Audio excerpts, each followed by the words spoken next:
అడుగుతున్నా. అసలు ఇప్పటికీ రాష్ట్రం విడిపోయాక మొదటిగా ముఖ్యమంత్రి అయింది మీరే. మీరు దిగిపోయేటప్పటికి ఎంత అప్పు ఉంది, మీరెంత అప్పు చేశారు, మీరు ప్రజలకు ఏం సంక్షేమాన్ని ఇచ్చారు, రాష్ట్రానికి ఏం అభివృద్ధి చేశారో ఒక వైట్ పేపర్ రిలీజ్ చేయండి.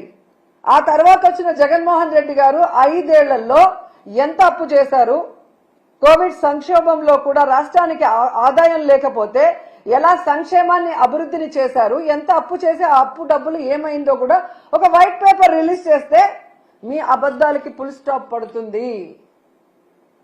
ఎన్నికల ముందే కాదు, ఇప్పుడు కూడా అబద్ధాలు చెప్పుకొని బ్రతకాలనుకుంటున్నారు తప్ప రాష్ట్ర ప్రజలకు ఇచ్చిన హామీలు నెరవేర్చాలన్న చిత్తశుద్ధి లేకపోవడం దురదృష్టకరం.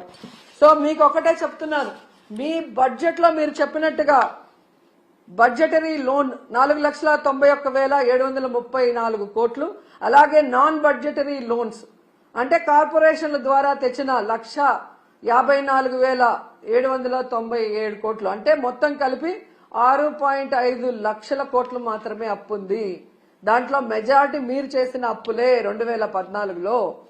సో 14 లక్షల కోట్లు ఉన్నప్పుడే అన్ని అమలు చేస్తామన్న మీరు ఈ రోజు చేయకుండా దాన్ని జగన్మోహన్ రెడ్డి గారి మీద తోసి తప్పించుకోవాలి అంటే వదిలిపెట్టే ప్రసక్తే లేదు.